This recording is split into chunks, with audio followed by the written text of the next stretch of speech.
Policia vietnameze arrestoi 9 antar të një grupi kriminal që ishte i përfshirë në tregtinë e mishit të maceve dhe shpëtoi rreth 400 mace, njoftuan grupet e mbrojtjes së kafshëve. Më shumë se 40 mace të shpëtuara u kthyen pronarëve të tyre, por disa dhjetra ngordhën për shkak të kushteve të këqija në të cilat mbaheshin, raporton AP.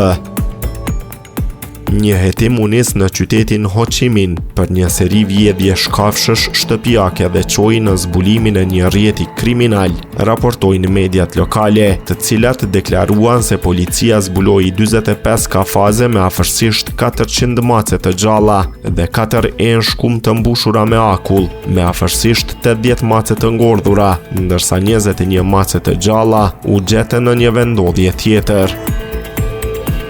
Të arrestuarit pranuan se kishin kapur dhe mbledhur mace për 3 vitet e fundit në jug të Vietnamit, në qytetet Ho Chi Minh, Tai Ninh dhe An Giang.